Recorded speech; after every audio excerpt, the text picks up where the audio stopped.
A monograph on sleep and dream, their physiology and psychology, by Edward W. Cox, 1878. Preface. Some papers on the phenomena of sleep and dream read before the Psychological Society of Great Britain having excited much interest and caused considerable discussion, I was requested to put them into the more formal shape of a treatise. For this purpose I found it necessary to recast and rewrite the whole. The modern endeavour to pursue psychology, as all the physical sciences are now pursued, by the study of facts and phenomena instead of by metaphysical abstractions, consulting of inner consciousness and argument a priori, has invested the subject of this monograph with extraordinary importance, because sleep and dream are familiar physical and psychical conditions disputed by none, and which cannot be ascribed to prepossession, dominant ideas, or diluted insanity.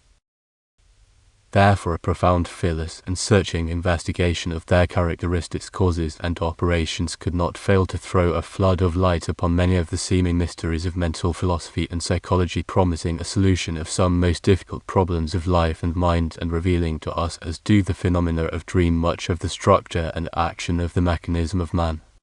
The marvel is that such obvious means of access to hidden springs of that mechanism should have been so long neglected by physiologists and psychologists.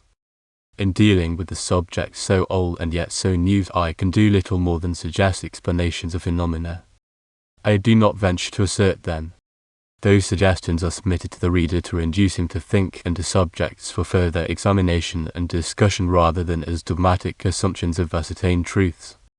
The facts and phenomena reported are vouched for so far as my own means of ascertaining their truth enable me, but causes and conclusions can of necessity be little more than conjecture until a much larger collection of the facts be made. To the gathering of such facts I hope this little book may stimulate many observers.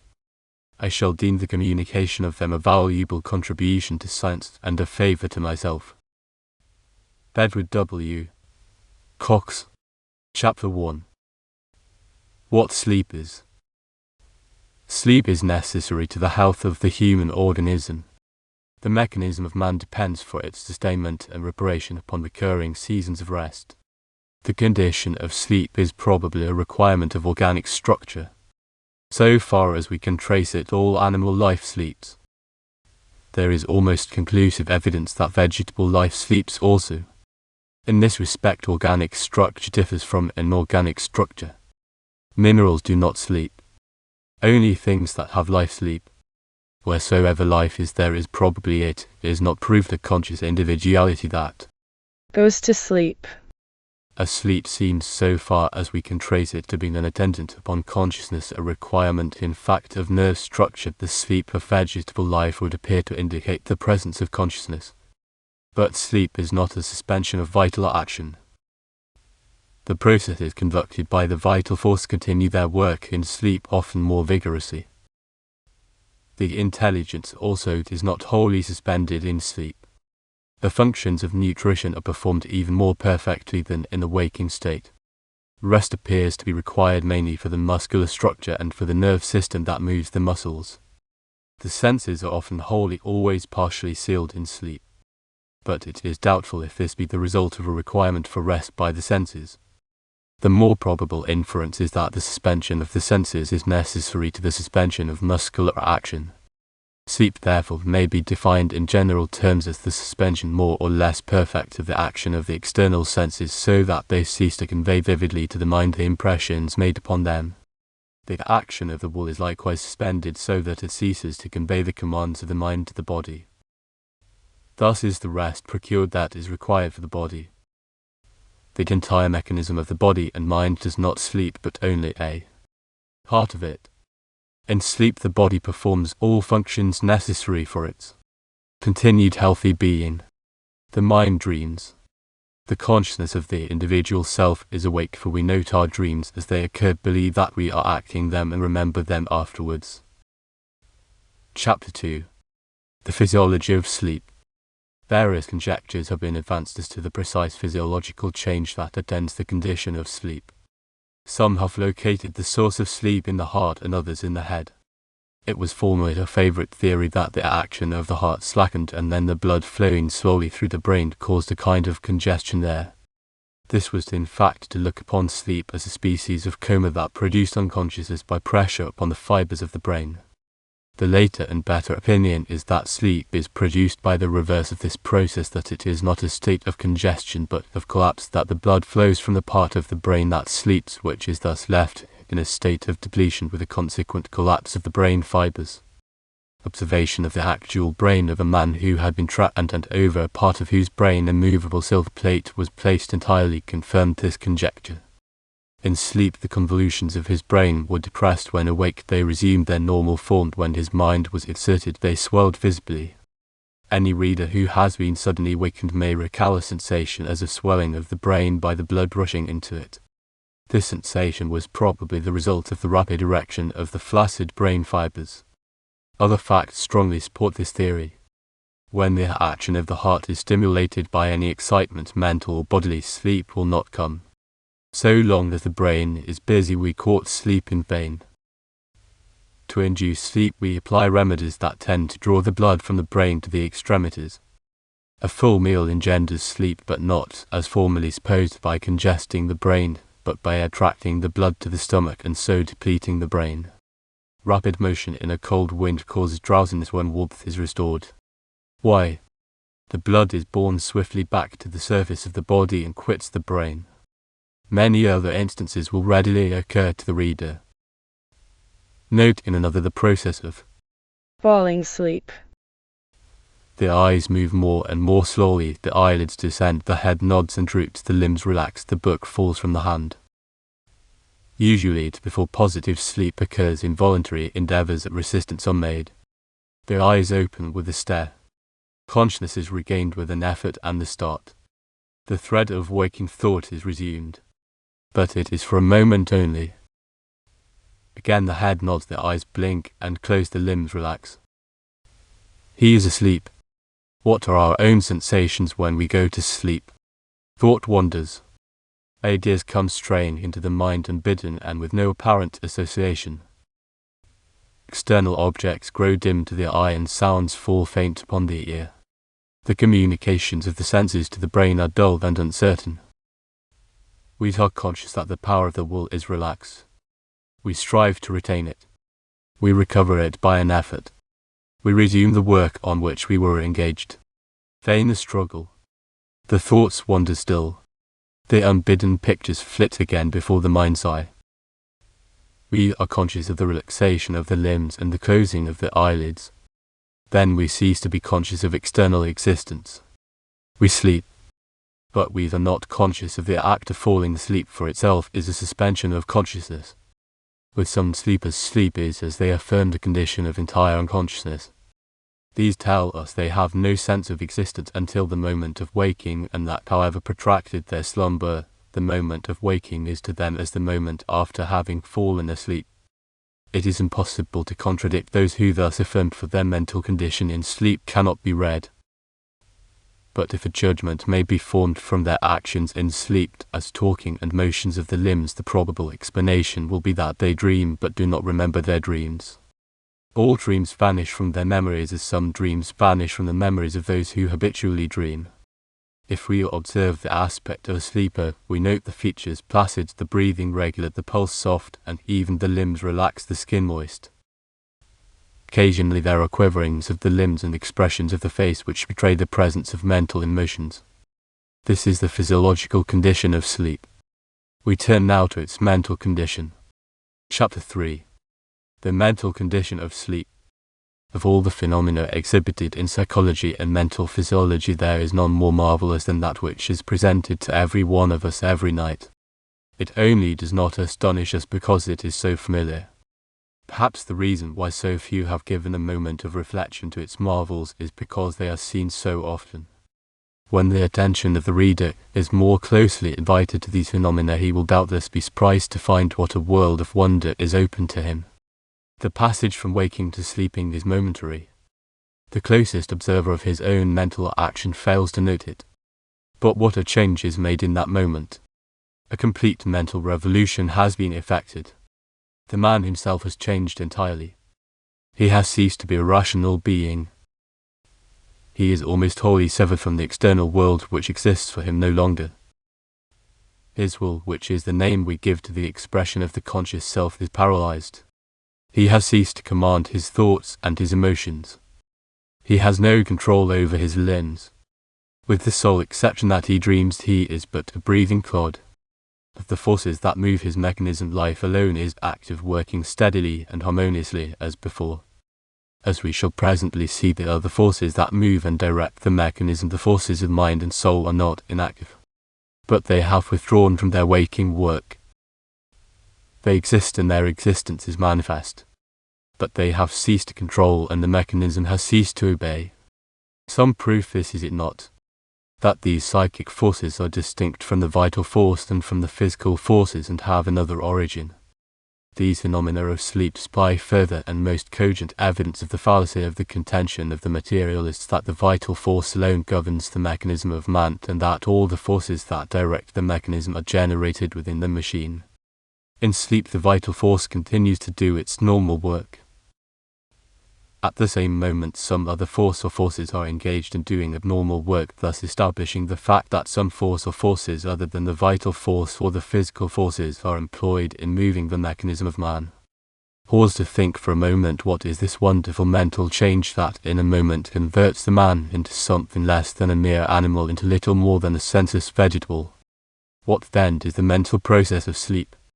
The first perceptible signs of its coming are what are well called wandering thoughts.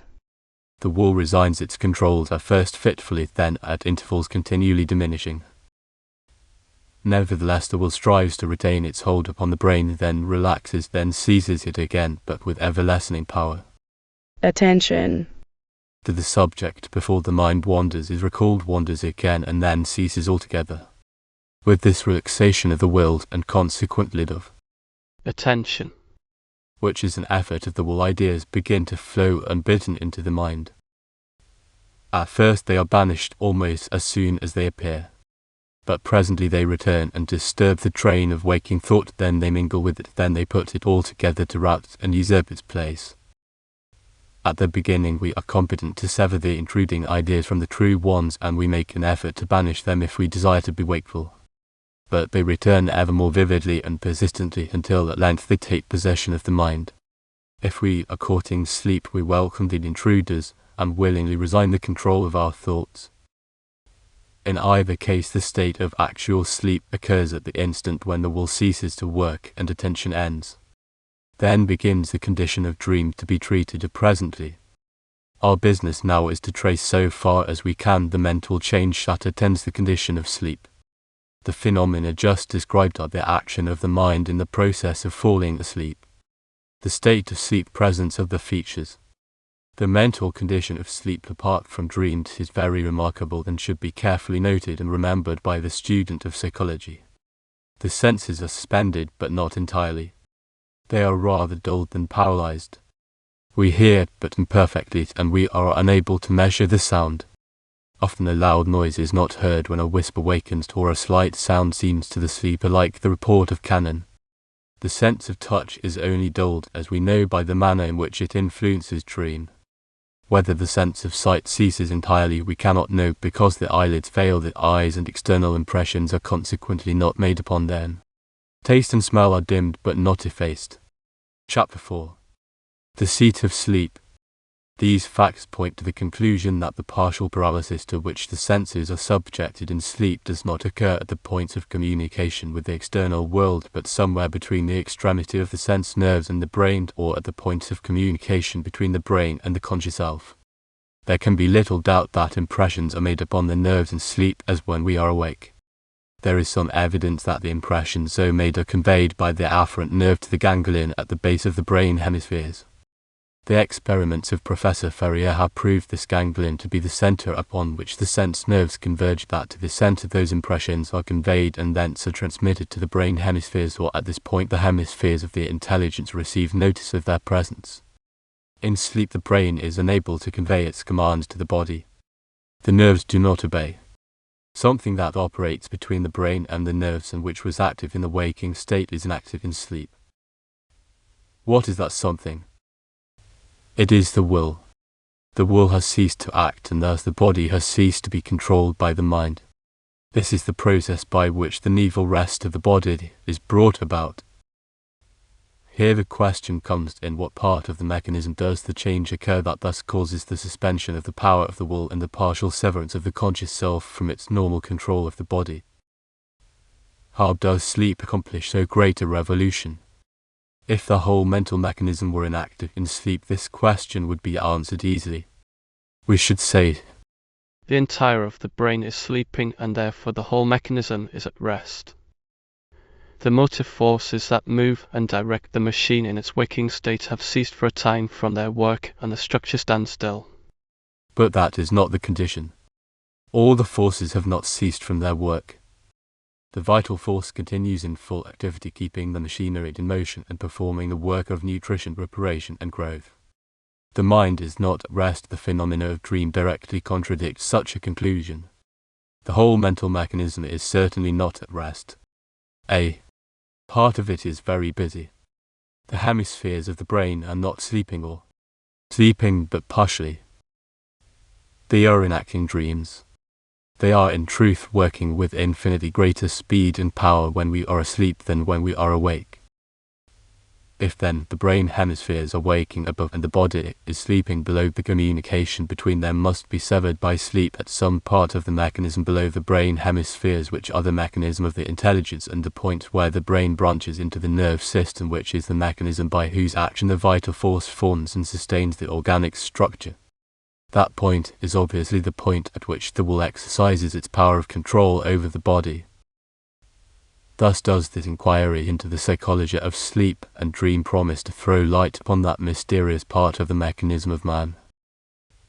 Professor Ferrier has proved that the will is exercised through the brain hemispheres, which are the organs of the intelligence.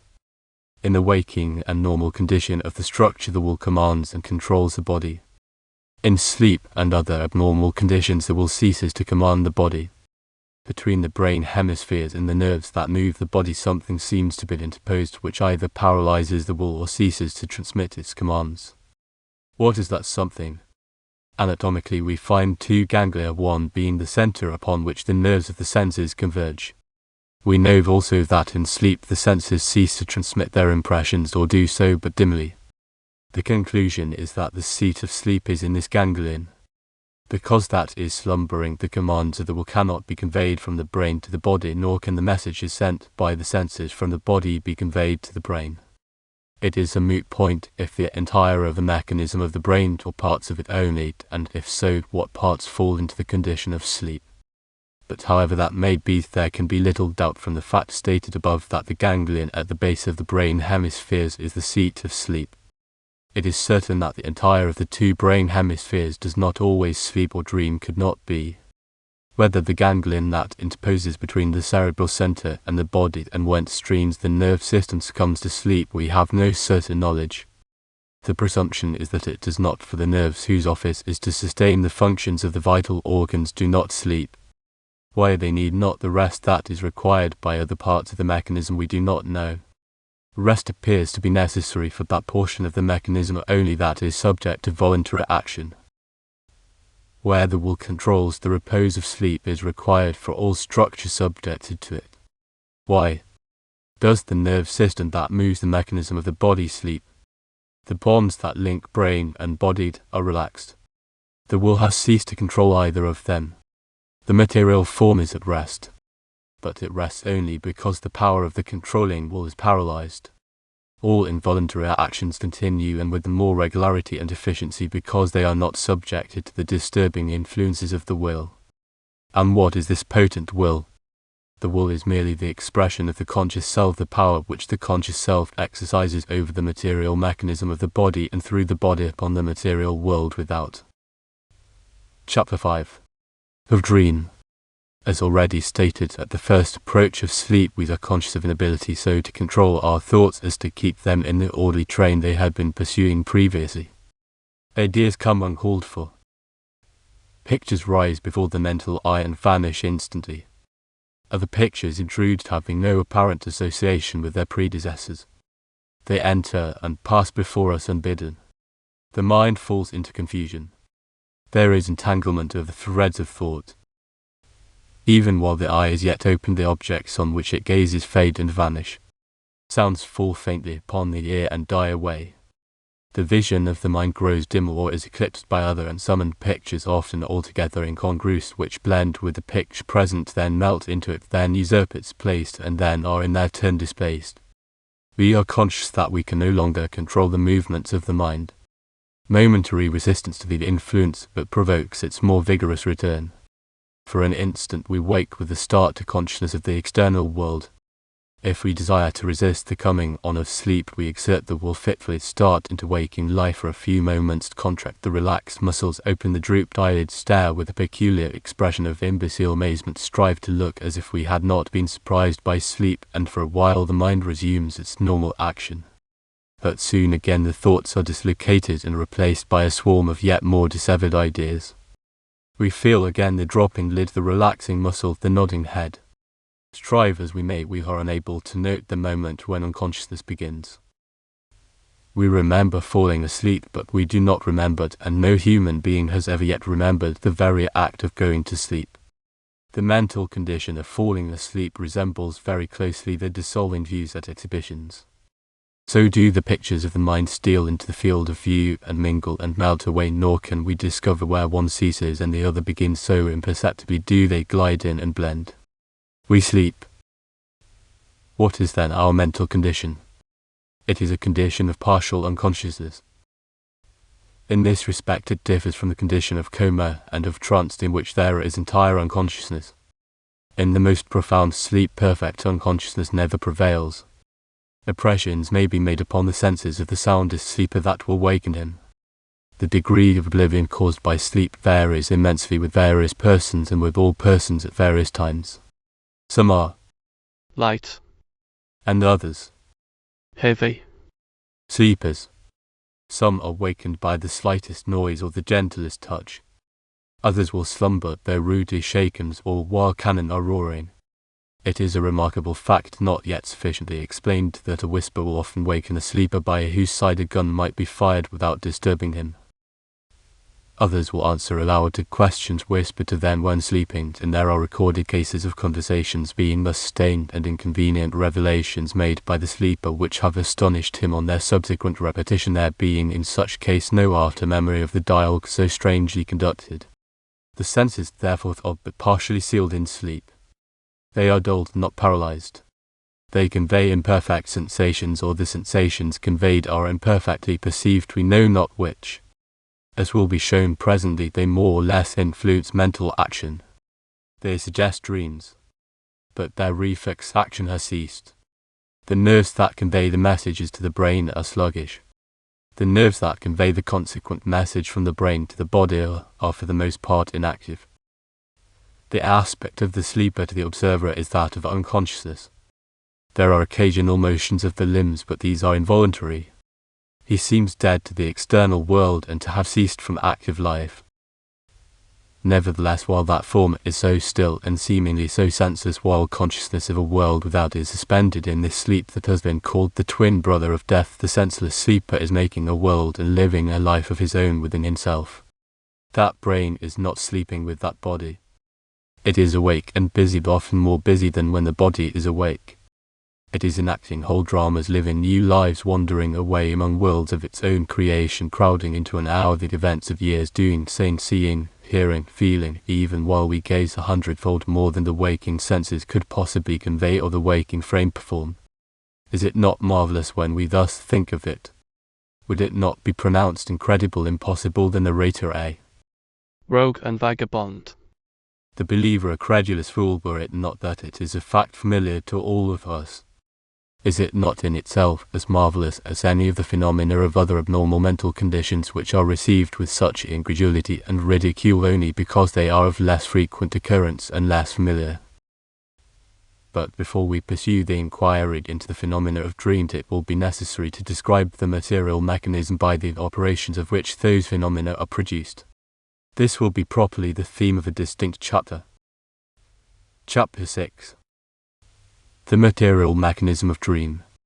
It is difficult to describe without the use of technical terms the structure of the mechanism by which dream is produced. but as these are at once unintelligible and repulsive to the non-scientific reader, indulgence is entreated for an endeavour to present the subject in shape and language that may be understood by everybody. It must be premised that this description is partly derived from the recent treatise of Professor Ferrier on the functions of the brain, in which he details the experiments that have thrown so much light alike upon physiology and psychology. The spinal cord expands at its upper end into a ganglion or cluster of nerves called the medulla oblongata. At this point the brain is said to cease and the nerve system to begin. But there is no perceptible beginning nor ending either of the brain or of the nerves. The entire nerve system is in fact only an extension of the brain. When a nerve is irritated at the point of the finger, the brain as well as the nerve is affected. The nerve transmits the sensation and the brain feels it. Psychologists would venture a step further and say, it is not the brain that feels, but the intelligent individual entity, the living soul or self, of whom the brain is only the material transmitting organ. It is at the extremity of this ganglion that the cords wrapped within that great bundle of nerve cords which constitutes the spinal cord cross each other and pass into opposite sides of the brain and of the body. The nerves that control the left side of the body pass into the right side of the brain, and those that control the right side of the body pass into the left side of the brain. As the consequence of this exchange, the right side of the brain controls and directs the left side of the body, and the left side of the brain the right side of the body. Above this basal ganglion, but connected with it, is a ganglion which anatomists have divided into two parts, but which for the present purpose it will be convenient to recognize as one whole lying at the base of the brain and crowned and enclosed by the cerebral hemispheres. From this great basal ganglion small white threads radiate into the two cerebral hemispheres in the form of a hollow cone. Above the basal ganglion lies another great ganglion, the cerebellum, also divided into lobes, and which is connected with the basal ganglion by two bands or peduncles. It is connected also with the two cerebral hemispheres by two bands. It is connected with the central ganglion by a thin lamina which stretches to the other ganglia, thus connecting all the ganglia with the centres of the senses and the centres of motion, that is to say, with the centre that receives the messages of the senses and with the centre that conveys the commands of the will to the body. Above and extending in front of these of the cerebrum, the organ of the intelligence, composed of two hemispheres which crown, enclose and overlap the ganglia at the base of the brain. These two great hemispheres are distinct bodies, each complete in itself, but united by fibres that pass from one hemisphere to the other and thus secure their united action. These fibres are observed to connect together corresponding regions of the two hemispheres. At their bases the two hemispheres are in direct contact with the ganglion above described as the central ganglion, but which has been anatomically subdivided into two pairs of ganglia. For the purposes of this treatise, however, minute divisions are not necessary. This ganglion is the centre upon which all the nerves of the senses converge, and each division of it is supposed to be appropriated to a distinct sense. But even if each part has its own work to do, it is not less a whole than is the cerebral hemisphere, which is now proved to have various parts devoted to various mental operations. The cerebral hemispheres are formed of great bundles of fibres in the shape of rolls, plainly visible on the outside, but which baffle the attempts of the most dexterous anatomists to sever them below the surface. And the whole brain is covered with an extremely delicate and highly sensitive membrane, which is now conjectured to be the medium by means of which all the parts of the brain are brought into communication and the coordination and unity of action of the entire organ preserved. The substance of the brain itself is insensible, although it is the recipient and supposed seat of the pains and pleasures of the body, or rather of the nerves, for what we call the body is only the insensible clothing of the nerves. The nerves feel, the flesh and bones do not feel. Is not this fact another powerful argument against the doctrine of the materialists that consciousness and mind are only states of brain or conditions of matter? If the brain is not conscious of injuries done to itself, if it is insensible even to its own destruction, how can it be the conscious self? But the enveloping membrane of the brain is exquisitely sensitive. It is the seat of headache, of delirium tremens, of brain fever, of hydrocephalus, and probably of many more diseases which we are wont to refer to the substance of the brain. We refer, who refers? What refers? The brain to the brain, or one? part of the brain to another part of the brain. All the materialists explain. It is probable that this envelope of nerves unites all the parts of the brain, and by transmitting to each part the condition of all the other parts produces coordination of the parts and unity of action. But this membrane of nerve cannot surely be deemed by the most bigoted materialist to constitute the conscious self. Professor Ferrier has proved by a multitude of minutely detailed experiments that not only has each ganglion its function, but that each part of each ganglion is devoted to some special duty, thus completely shattering the theory that holds every mental operation to be an act of the whole brain. He establishes at least the grand basis of modern mental science, the assumption that the brain is the material organ of the mind, that distinct parts of the brain are devoted to distinct mental operations, that not the whole brain but only parts of it are employed in any mental operation. The question is still open for observation and experiment to ascertain what are the parts of the brain so appropriated and what are the precise functions of each part. Professor Ferrier has made considerable advances towards the determination of this question. His experiments have demonstrated what are the functions of the ganglia at the base of the brain, not being the seat of the intelligence. His experiments were attended with more cruelty than I could excuse, even for the important accessions they have brought to our knowledge. But they are not therefore the less valuable as contributions to physiology and psychology. I can but briefly describe the results of such of them as bear immediately upon the subject here treated of.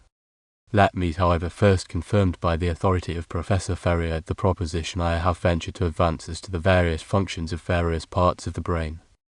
That the brain is the organ of the mind, He says, and that mental operations are possible only in and through the brain, is now so thoroughly well established and recognized that we may, without further question, start from this as an ultimate fact. He proceeds, the physiological activity of the brain is not, however, altogether coextensive with its psychological functions.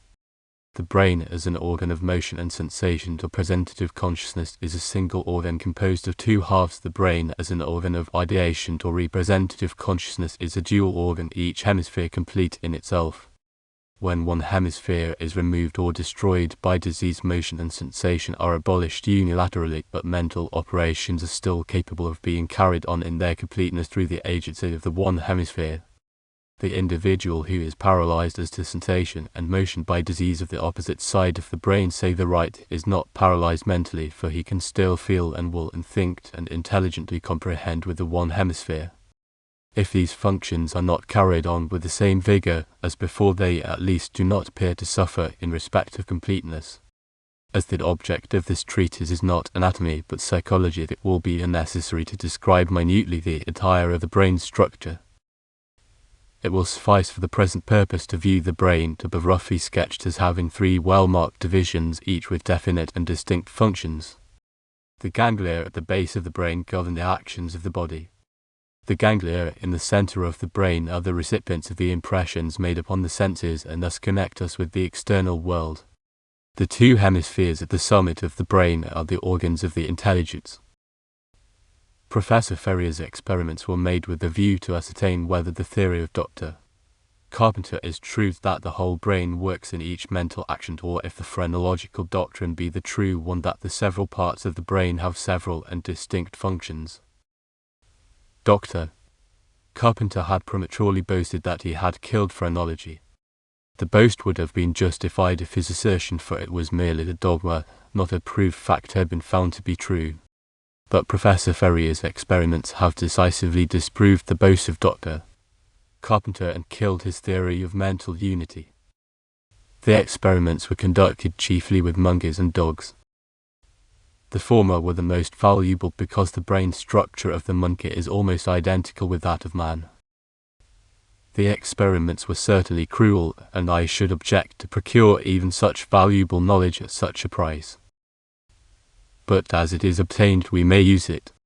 The experiments were performed by making the animal insensible by chloroform, and then extracting in mass certain portions of the brain, or destroying parts of the brain by the actual cautery. Electrodes were applied to the various parts of the brain to which access had been thus obtained, and their effects upon the actions of the animal were carefully observed. I will not attempt to detail these experiments, but merely state some of the results. For the many important facts that were discovered by them, reference must be made to the valuable volume in which they are reported. He found the entire brain to be connected with the nerve system by the process of interlacing. Excitation of the right brain was shown by the left side of the body, of the left brain by the right side. So it was with the nerves of the senses.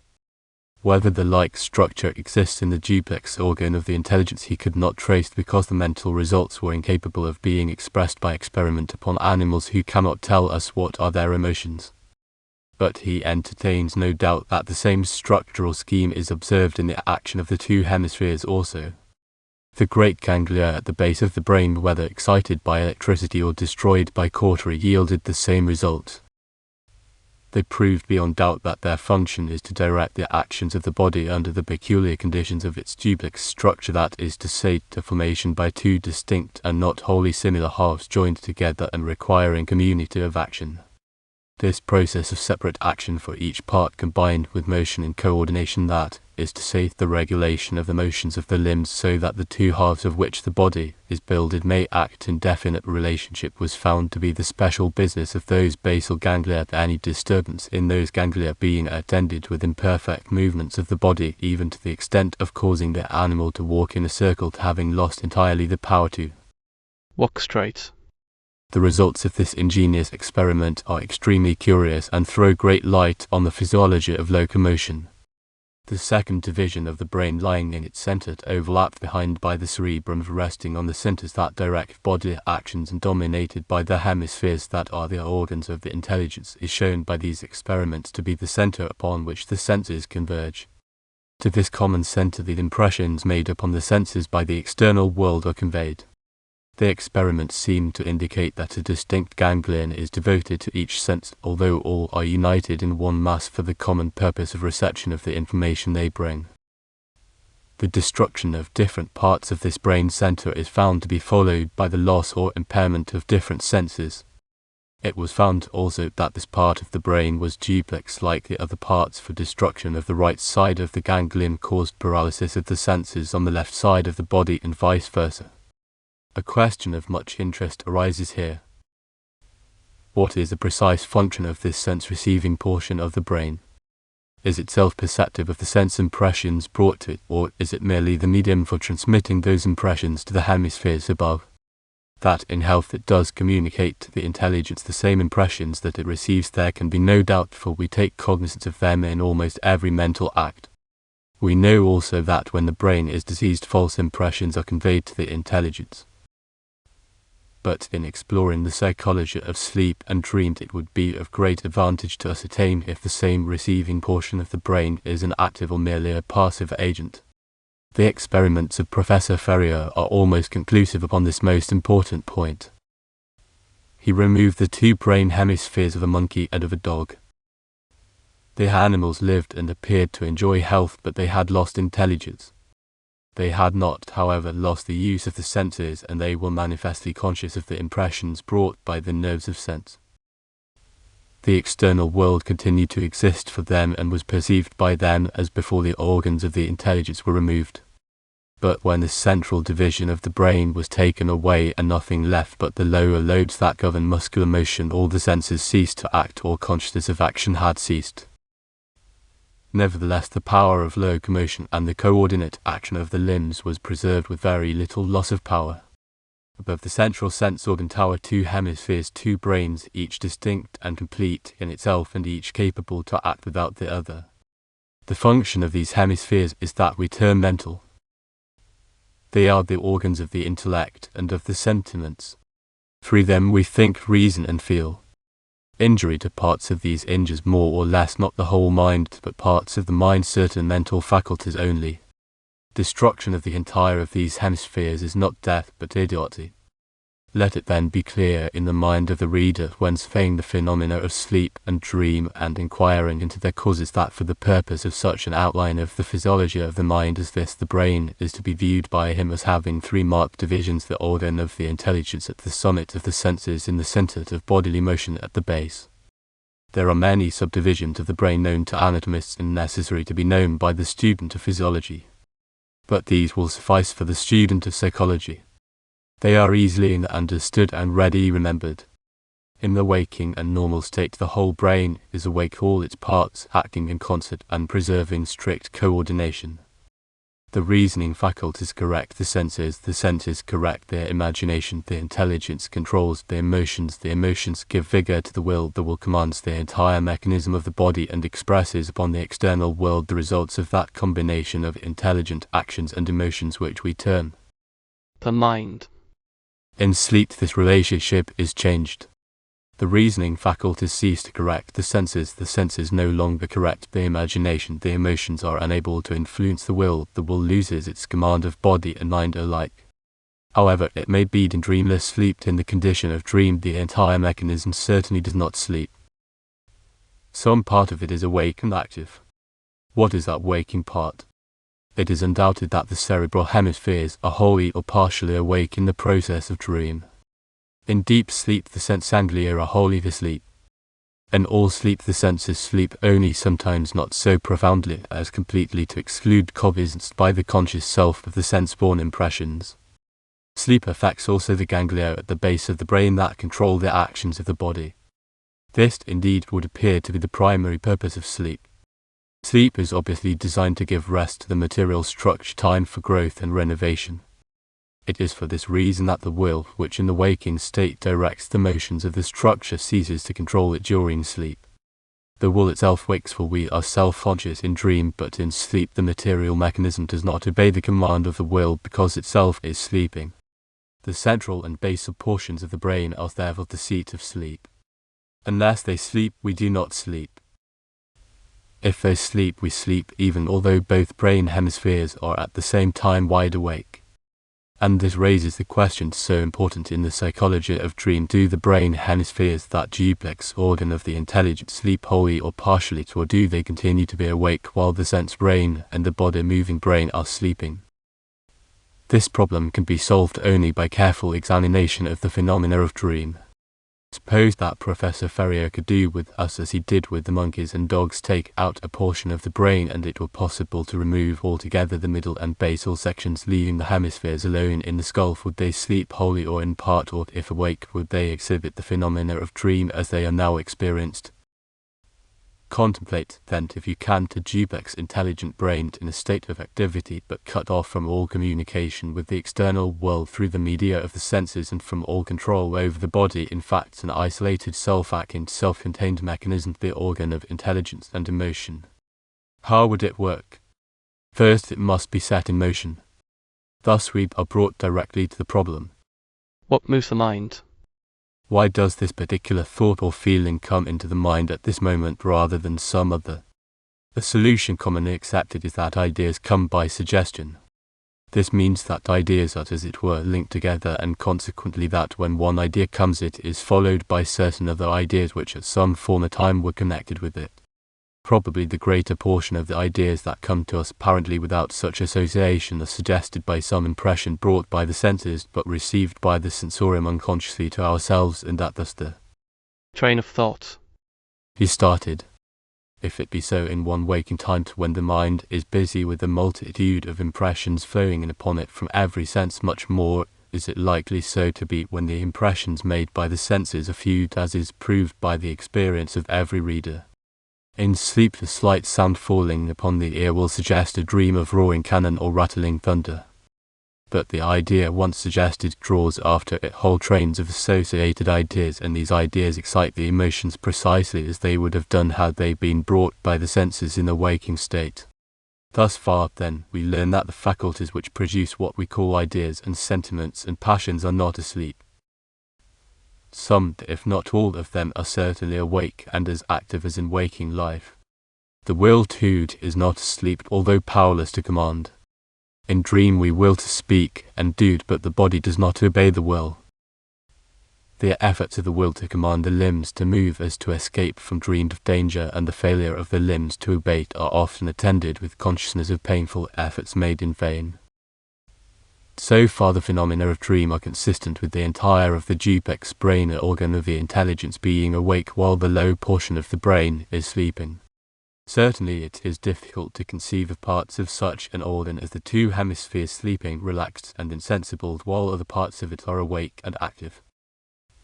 But if Professor Ferrier is right, then distinct functions belong not only to each ganglion but to various parts of each ganglion. The brain hemispheres, which are the material mechanism of the intelligence, must consist of many parts having different duties.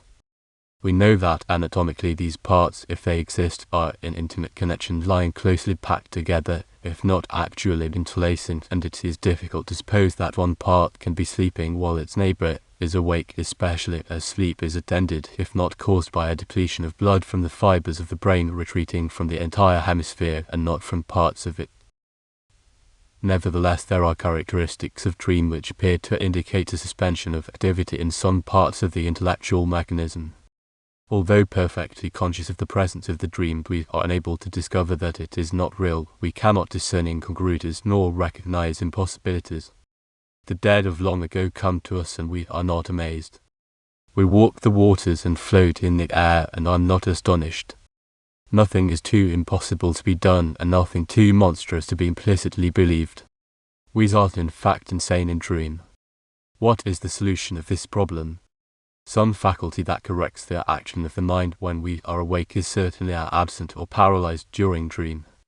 Something must come to us from without or operate upon the mind within that restores us to sanity when we wake, enabling us then to discern the false from the true, the shadow from the substance, the impossible from the possible. What is this absent faculty? The solution most favored by psychologists is that in sleep we lack the correcting influence of the senses. The mind, they say, having nothing wherewith to compare its own creations, necessarily accepts them as realities. It puts implicit faith in them, however monstrous, simply because they are presented to it as facts, and in the same manner as facts are presented when it is awake. I confess to great doubt if this explanation be adequate. True that we believe the impossibilities of our dreams to be because they appear to the mind to be. But that does not explain the strange absence of perplexity and wonder when we witness, as we then verily believe, the dead alive, the distant near, and impossible things performed with ease. In our waking state, if the like dreams come into the mind at some moment of idleness, they are never mistaken for realities. Reason rejects them, and if entertained for a while, it is only as a pleasant vision. Nor is the problem solved by the suggested slumber of the reasoning faculties. These are not always asleep in dream, for often we dream that we are exercising them readily and effectively. The power of reasoning employed in dream is, however, very limited. It can exercise itself on the subject of the dream, but not upon its surroundings. It is not uncommon for the sleeper to dream that he is making a speech or preaching a sermon. The discourse is argumentative and logical. It is not merely that he dreams he is logical, he is so in fact, for the dream is often remembered after waking and no flaw is found in the argument. Nevertheless, at the moment that our reasoning faculties are constructing a strictly logical and perfectly rational discourse, they are unable to inform us as when we are awake they would have done that. The place where we suppose the speech to be spoken, the occurrence and the occasion are not merely fictitious but attended with the most palpable absurdities. Looking then at one hemisphere only of the brain, it is difficult to infer that one or more parts of it are sleeping while the other parts are awake. May the solution of the problem be found in the fact that we have two brains? Can it be that, in the condition of dream, one hemisphere, that is, one mind, is awake while the other is asleep? To answer this, it is necessary to inquire what is the action of two brains working like the two eyes together or separately. For the common purposes of life, the two brains act in complete accord. Like the two nerves of vision, they coordinate. Either can act alone for the ordinary uses of existence, just as one eye will do the usual work of sight. But as we see more perfectly, extensively, and roundly with two eyes than with one, so it may be reasonably concluded that we think more truly and clearly and feel more strongly when the two brains act together than when one is working alone. The faculty of comparison is one of the most important of the mental powers, for it is the basis of accurate knowledge. but it is doubtful if this faculty can do its work in one brain unless coordinated with the same faculty in the other brain. Unlike the other mental faculties, comparison can exercise itself only upon two ideas. Its very purpose is to make us conscious of the resemblances and differences between any two ideas presented to it. All mental processes are successive, that is to say, no two mental actions are performed by the same mental faculty at the same instant of time. Consequently, the faculty of comparison cannot exercise itself without having before it two ideas to contrast. As one brain can present only one idea at any one moment, one brain cannot provide the materials wherewith comparison can work. The process of comparison cannot therefore be effected without the aid of the other brain. This, in healthy waking life, is done instantly, perfectly, and unconsciously by means of the power of coordination possessed by the two hemispheres. Such being the action of the waking brain, does sleep present any conditions that might be explained in like manner? Suppose the state of dream to be the slumber of one hemisphere only, the other being awake. May not this solve the problem? In dream we believe shadows to be substances, ideas to be things, incongruities to be natural, and impossibilities to be realities, and so believing we have no sense of surprise and reason is not shocked. Nothing of these results presents itself when we are awake. Why? Waking, the faculty of comparison is enabled to do its work. It compares the idea with the reality, the shadow with the substance, the dream within with the impression without, the present picture of the mind with the stored knowledge of the past. The differences being thus discovered, the mind dismisses them as being the mere visions that they are. The mental operation is performed somewhat in this manner. Two ideas are present in the mind which compares them and traces their resemblances and differences. The sense-born idea being thus brought face to face, as it were, with the brain-born idea, the distinction is discovered, and the latter is relegated to the limbo of visions, the former is accepted as a reality and made the basis of action. But inasmuch as two ideas cannot be presented at the same instant of time by one brain hemisphere, the presence of the two ideas requisite to the process of comparison can be had only by the combined action of both hemispheres. Hence the usual inability of persons afflicted with hemiplegia to compare or reason accurately. If the action of the faculty of comparison were paralyzed, we should dream when awake. The suspension of the action of this faculty in dream would suffice to account for the accepted incongruities of dream without assuming the sleep of the entire hemisphere. But as observed above, it is difficult to assume the slumber of one mental faculty alone, packed as all are among many with which they are intimately united. It is more probable that in dream the entire of one hemisphere sleeps. The facts are in accordance with such a suggestion. But however this may be, it does not disturb the conclusion that the seat of sleep is in the ganglia at the base of the brain. That portion of the brain which directs the motions of the body sleeps always. Sleep reigns more or less perfectly in the portions of the brain that receive the impressions of the senses. Sleep is very partial in the cerebrum, the duplex organ of the intelligence, and probably for it is as yet only conjectural. Partial sleep prevails there, if at all, by the contrivance of slumber by one hemisphere while the other is awake. Such being the physiology of dreams, so far as science has yet succeeded in tracing it, we proceed now to investigate its psychology. The functions of the brain. By David Ferrier, M.D., F.R.S. London, Smith, Aldert & Co. 1876. Chapter 7. The Psychology of Dream. The base of the brain being quite asleep, the central ganglia being partially asleep, the cerebral hemispheres or some part of them being awake, we have the physiological condition in which occur the phenomena of dream. The first coming on of dream is found at the moment of falling asleep, before actual sleep has begun. Then we are conscious for an instant that we are dreaming, that the mental impressions are not external realities. But this consciousness is for a moment only. Either we start into waking life and the incipient dream is banished, or we fall into actual sleep and the condition of complete dream is established. The process is worthy of note. You are engaged in some occupation, say that you are reading a novel. You feel sleepy. Your eyes continue to pass over the page, your mind pictures the person's actions and emotions of the story. But by degrees the ideas become dim and shadowy and the attention flags. Then your mind wanders away to other scenes and persons which come into it uncalled for and even against your will. But the power of that will is lessening also. At first it is strong to banish the intruding thoughts, but as the attention relaxes more and more, so more and more does your will cease to control the now thick coming fancies. In that incipient stage of dream you know that these dream pictures are only dreams. Never do you mistake them for realities. Soon the influence of sleep steals over the mind. The eyelids close and exclude the impressions of the external world that are made through the sense of sight. The other senses are paralyzed also. The creations of the brain take full possession of the mind. You are now asleep and dreaming. If the condition of dream were not so familiar, if it did not occur to all of us but only to some few persons in abnormal conditions, it would appear to the whole world as very wonderful. Suppose that dreaming were a faculty possessed only by persons of a certain constitution, that a dreamer had told you how, when he was asleep, he saw and conversed with the dead, beheld distant places, lived another life, walked upon water, flew through the air, performed impossibilities, felt passions and sentiments, and exercised intellectual powers far exceeding those of his waking life. Should we not say of him that he was a madman or an impostor?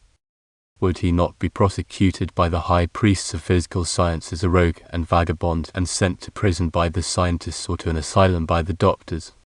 But because all of us do these things nightly, the wonder of them does not strike us. We do not pause to think how great the marvel is, nor how it comes to be.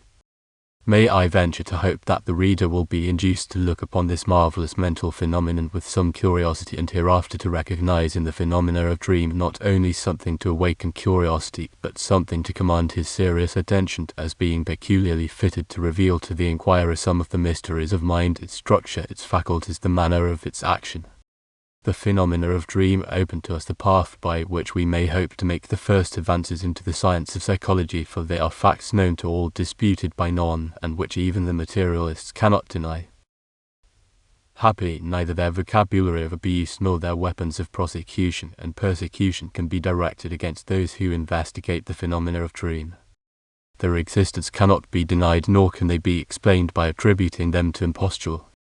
How comes this transformation from sanity to insanity, wrought in a moment when sleep has closed upon the mind the portals of the senses and left it almost isolated from the real material external world to revel in its own imaginary world? Some brain that held the mind in check when awake has certainly been taken from it at the instant sleep occurs. What is that lost rein, that paralyzed power? It is not consciousness. We do not lose our individuality in dream. Never does the dreamer suppose himself to be another person. He may dream that he has assumed other characters, that he is a king or a beggar, but still it is himself who has become a king and is acting king. Nor is the will absent. The dreaming mind is conscious of the exercise of its will and believes that its commands are obeyed. But the will is powerless to compel action. Its commands are not obeyed. In dream we will to speak, to run, to do what the body does freely, when in our waking state we will to do. We will in dream as we will when awake, but the mechanism of the nerves that move the body refuses to obey the mandate of the will, however strenuously exerted. Imagination, on the other hand, is even more lively in dream than in our waking time. The reasoning faculties are not asleep, for we argue often rightly, only we reason upon wrong premises.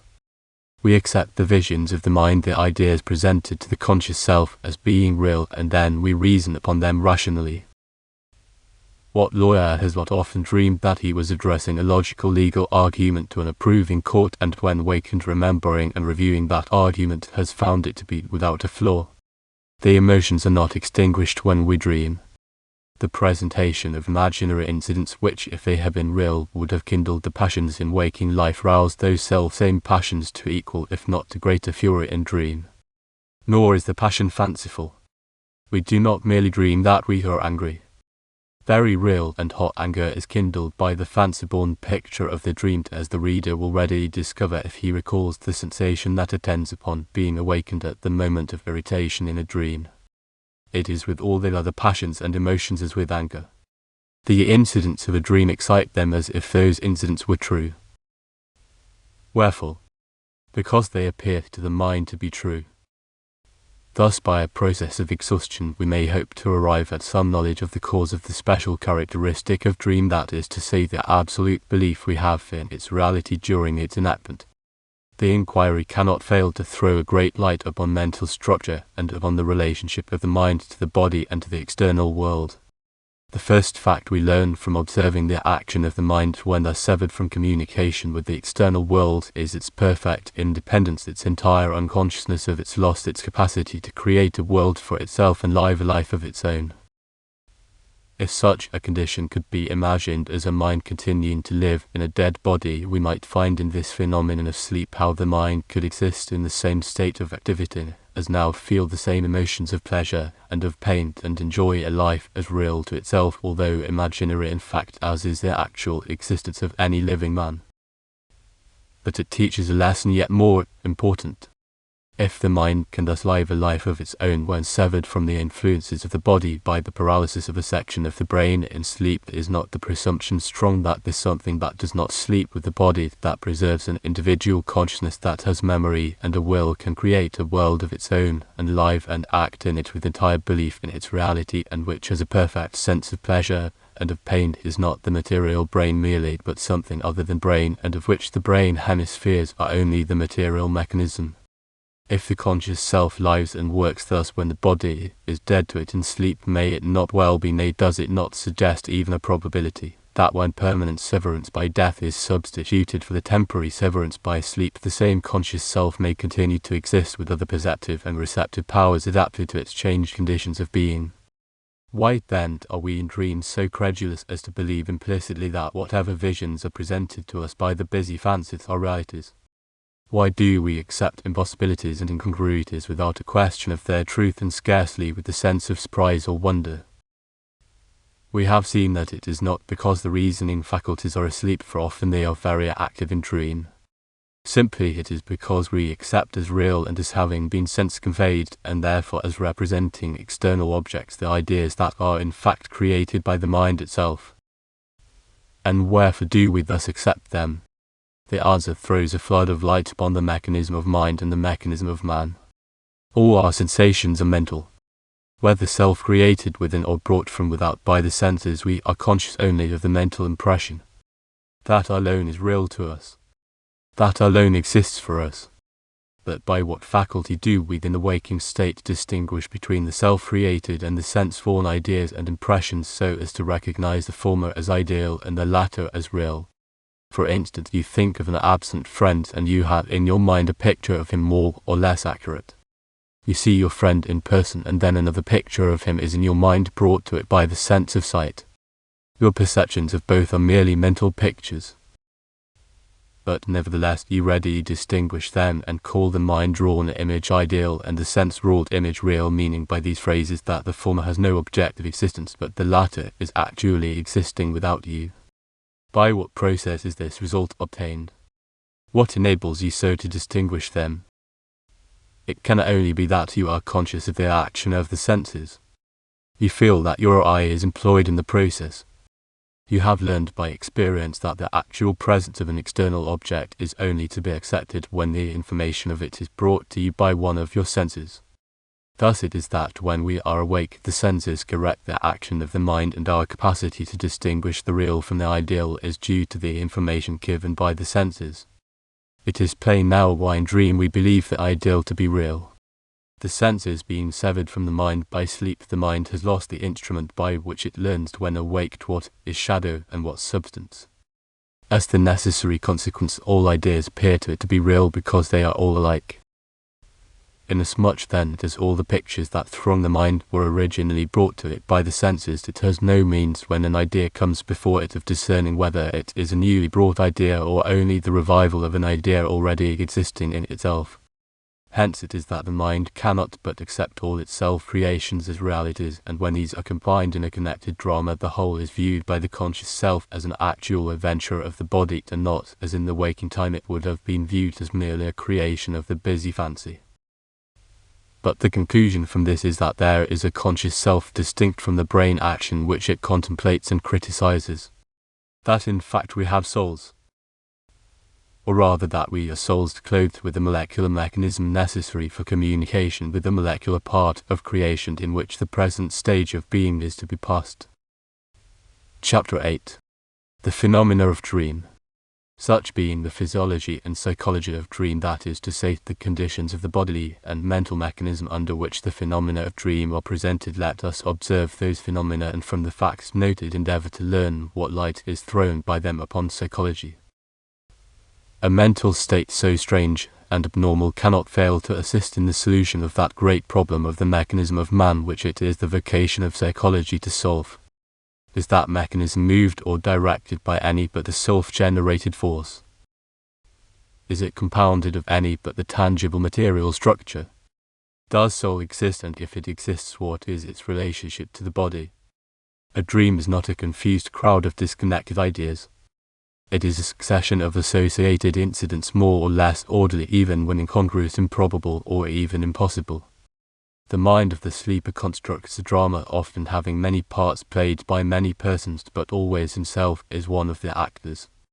A suggestion is the process by which the mind works in waking life, one idea suggesting another with which it had been at some past time associated, and then another linked with that, and so forth. So does the unsleeping mind of the sleeper present the conscious self a succession of suggested pictures which other mental faculties weave into a story that is enacted before himself with all its scenery and machinery.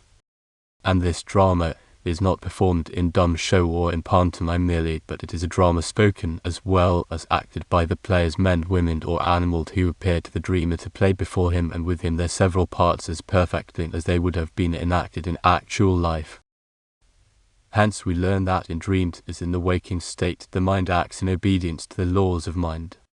The various mental functions are not exercised vaguely, but in more or less of orderly relationship to one another. Thus imagination presents pictures which are accepted as having been brought from without by the senses, and therefore to the sleeper are as real as if they had been objects of sight. These ideal pictures, thus received as real according to their various characteristics, excite precisely the same emotions as they would have excited had they been real. But although the picture is imaginary, the emotion is actual. We do not merely dream that we are angry or fearful, we feel actual anger and real fear. The reader may remember that often the emotion excited by the dream has continued to be felt after waking and when the dream itself has vanished. Indeed, we know not how much the mental character of the day is influenced by the passions and emotions that have been stimulated by the dreams of the night, the mental excitement continuing after the cause of it has vanished and is forgotten. The most wonderful of the many wonders that attend the condition of dream is the development of the inventive faculty so far beyond its capacity in the waking state. Reflect for a moment what this performance is. Every dreamer, however ignorant, however stupid, however young, performs a feat which few could accomplish in the waking state when in full command of all their mental faculties. Every dream is a story. Most dreams are dramas, having not a story merely, but often many actors whose characters are as various as on the stage of real life. What does the dreaming mind? Not merely does it invent the ideal story, it invents also all the characters that play parts in it. Nor this only. It places in the mouth of each of those characters speech appropriate to the character of each. Yet are all of these dialogues invented by the mind of the sleeper. In a restless night many such dream dramas, each having its own distinct plot and actors, will be invented by the dreamer, and the dialogue will be constructed by himself in which each of the actors will play his proper part.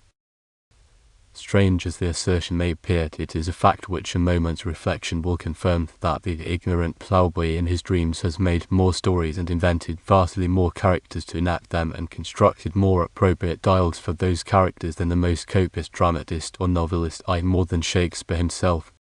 Another suggestive feature of the phenomena of dream is the marvellous speed of the mental action.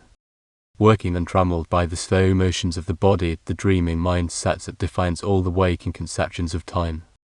A dream of a series of adventures which would extend over many days is by the mind in dream enacted in a few minutes, yet it is all performed, all perfect, all minutely perceived, said and done, proving that when the mind is untrammeled by the body it has other very different conceptions of time.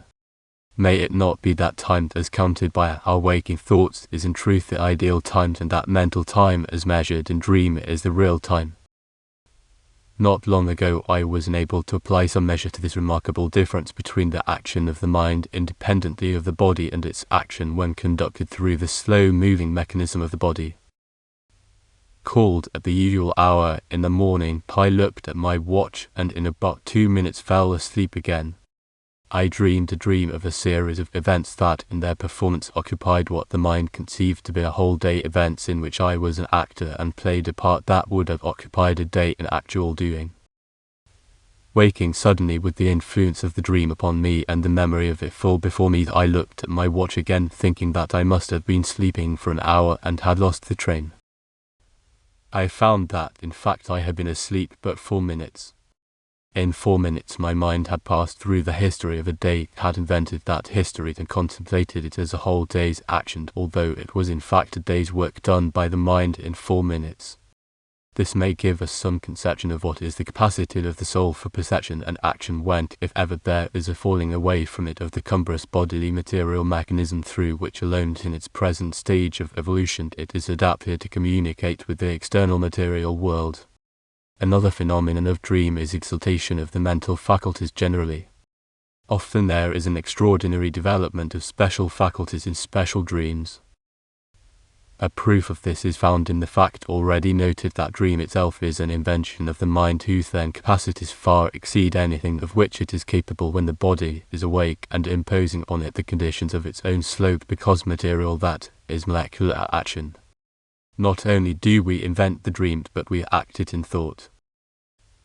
Not merely do we act in it ourselves, but we paint the scenery, construct the dresses and decorations, invent the characters, and put into their mouths the language that would properly be theirs had they been beings of flesh and blood instead of shadows summoned by the fancy.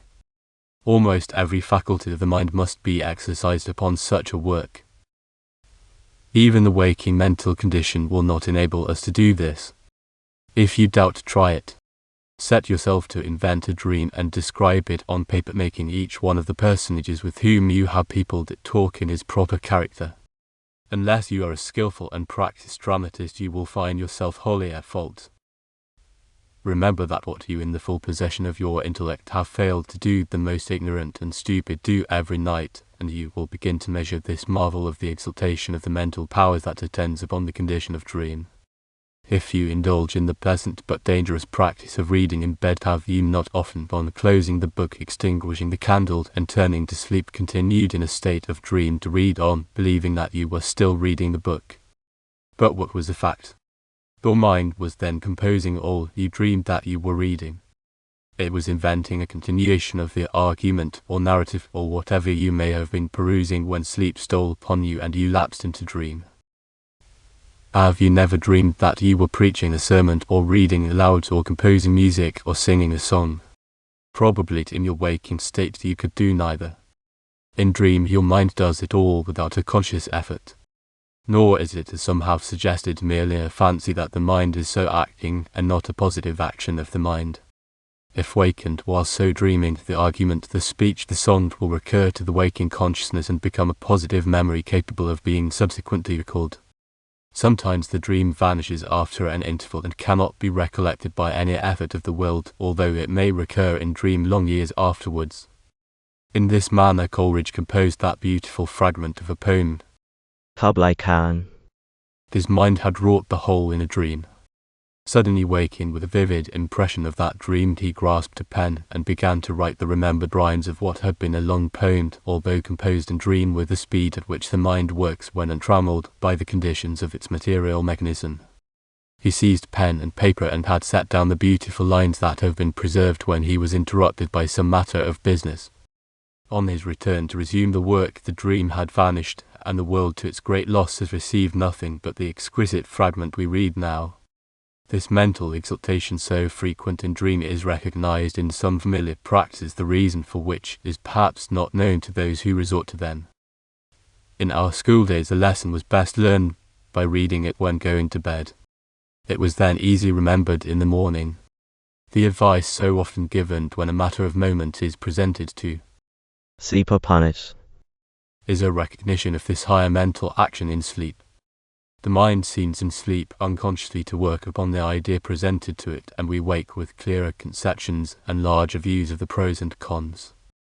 I have known cases in which a doubting mind has thus been made up without conscious perception of the convincing argument. Although in dream the mind works with such wonderful rapidity that the events of a day may be enacted in a few minutes, it has not quite lost its consciousness of the measure of external time. A desire to wake at a particular hour will often be followed by an actual awakening at that hour. Continued mental consciousness of the desire is unintelligible. But in what manner does the mind count the flight of a time whose measure is so different from its own conceptions of time? Say that you want to wake at 6 o'clock. You fall asleep with this impression upon the mind, but you fall also into the condition of dream, and in that condition your mind is engaged in inventing adventures that are the business of a long day. Nevertheless, it preserves the consciousness of the time as it is in the external world, and you wake at the desired hour. I can suggest no other solution of this than that the brain that dreams and the conscious self that perceives the dream are two entities, and that it is the conscious self or soul that notes the flight of time in the external world, while the dreaming brain is reveling in its own conception of time as measured by the flow of its own ideas, and not in hours measured by the motions of the earth and moon. Another solution suggests itself. May not the duality of the mind, the action of the double brain, which explains so many other mental phenomena, account for this also? But these phenomena of dream are proofs that to the mind, time is more ideal than real, that the measure of it may differ in individuals, and still more in races. May it not be that thus lives are equalized, and that to the ephemerate one day of life may appear to be as long as our lives appear to us? A life is practically as long or short as it appears to the mind to be. Dreams are rarely, if ever, without foundation, that is to say, they are the product of some suggestion, although it may be difficult to trace them to their sources. Very slight suggestions suffice to set the mind in motion, as is proved by a multitude of recorded cases which the memory of every reader will present to him. The senses are not wholly paralyzed in ordinary sleep. They carry to the mind impressions of various degrees of power, and act with more or less of force according to the condition of the recipient ganglion. Sounds are heard and suggest dreams, but the loudest sounds are not always perceived most readily. The unaccustomed sound most startles the consciousness. Often a whisper will waken when the roar of cannon makes no impression upon the sleeper. A dweller in a noisy street sleeps soundly amid the roar of carts and carriages, and is wakeful in the country by reason of the silence. Habit governs this as so many others of our sense impressions. We learn not to hear. Hence the influence of trifling impressions upon the sleeping senses when powerful ones fail to reach us. Very slight impressions suffice to suggest the subjects of dreams. The mind, having taken the direction given by that impulse, forthwith employs its inventive faculties in the construction of a story based upon the faint lines of that suggested subject. Even when awake we are ignorant what impulses set up trains of thought. We know not why this or that idea comes into the head. The suggesting cause is often so slight as to be imperceptible. The brain is an organ of inconceivable sensitiveness. Its fibres are so delicate that millions are packed into the circumference of a sixpence. Yet has each fibre its own function, and each is a musical chord competent to catch and to vibrate the motions of the ether which the senses cannot perceive. It is probable, not proved, that in sleep, when not distracted by the claims of the nerve system and the thronging impressions brought by the senses, these brain fibres are vastly more sensitive and moved by still slighter action of the ether than in waking life. In dream we never lose the consciousness of our own identity. We retain our individuality. You dream often that you are something other than you are, but never that you are some other person. Does not this indicate the existence of an entity other than the dreaming brain, which preserves its oneness and its sanity, while the material organ with which it is associated and through which it communicates with the external world is, as it were, forgetting its reason, its experience, and itself, and so becoming in very truth insane? And here we touch upon the most perplexing characteristic of dream. We are conscious of existence, of individuality, and in a slight degree of sense impressions. We have ideas, reflections, emotions, sentiments, passions. We can invent stories, construct characters, endow them with dramatic language, paint ideal pictures, make speeches, compose music, and conduct a train of argument. But with our we are not rational. We can think wise things, but we are the veriest fools of nature. Every mental faculty is awake and alive save one, namely the faculty, whatever it be, that enables us to distinguish between fancy and fact, between the possible and the impossible, the congruous and the incongruous, the faculty, in brief, which separates sanity from insanity. In dreamed, with rare exceptions, we are not conscious that we are dreaming. Fancies are accepted as facts, shadows as substances, the ideal as the real, and they are so accepted without suspicion or doubt. We see them, hear them, feel them. Nothing in our actual waking life is more real to us than are the unrealities of dream at the moment of dreaming. Probably there are few readers who have not occasionally dreamed that they were dreaming, and while noting the drama have said to themselves, "This is a dream." But these are rare exceptions to the rule that a dream is accepted by the sleeping mind as an event of actual occurrence, and the scenes and persons implicitly believed to be objective and not subjective, that is to say, as being then actually existing in the external world. So believing, what are the materials to which this implicit credence is given? Here we arrive at the most perplexing of the problems presented by the phenomena of dream. We accept without hesitation or questioning or even a suspicion of its unreality that which in waking life would have been banished instantly as the baseless fabric of a vision. We believe implicitly in objects and actions which, when awake, we should have pronounced to be impossible. Moreover, we contemplate the wildest conceptions of the fancy without the slightest consciousness of their incongruity or folly.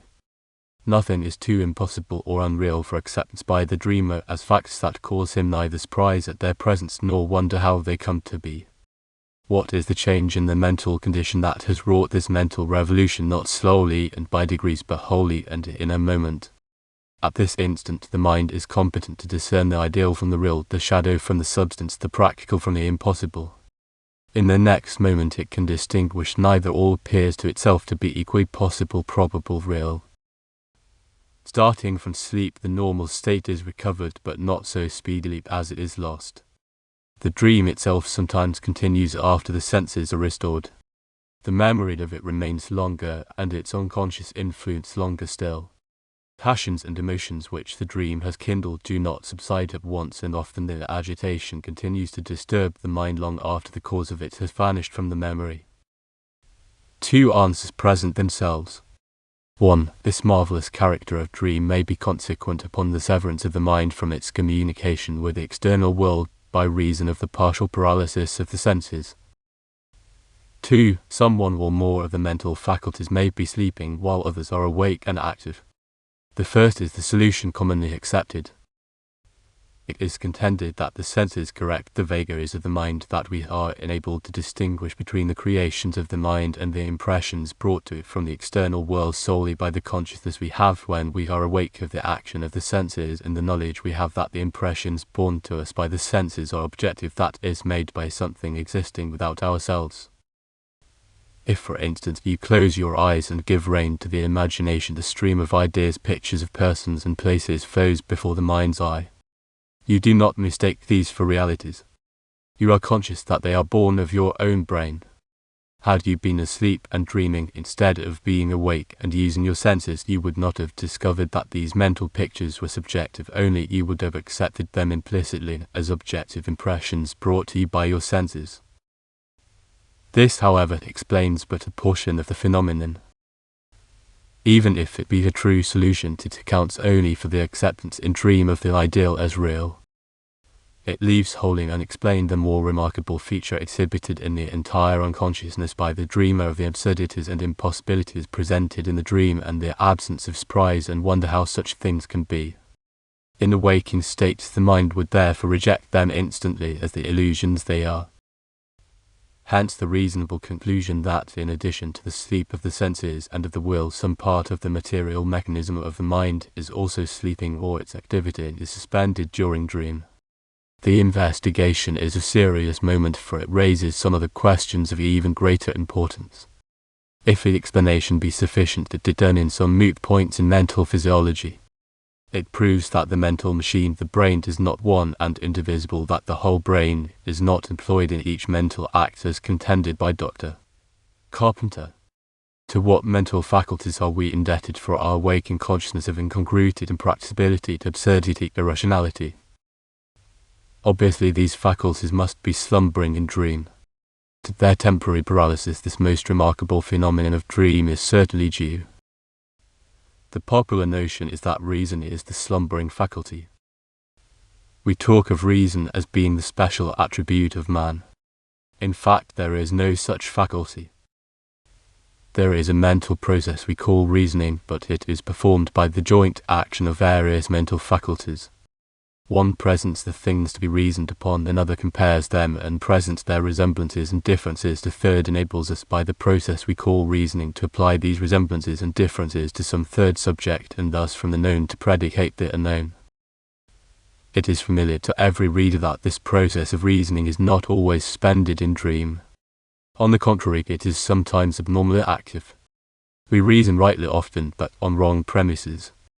What we are unable to discover in dream is the reality of the subject matter upon which we are reasoning. If, for instance, you dream that you are making a speech or preaching a sermon, in your dream you pursue a logical argument, but you found it upon imagined facts that are untrue and improbable, which the waking mind would not entertain for a moment, but which in your dream you accept as true and implicitly believe to be real. We shall perhaps arrive at the solution of this problem by the process of exhaustion. The faculty of imagination that shapes to the dream ideal pictures of things is not sleeping.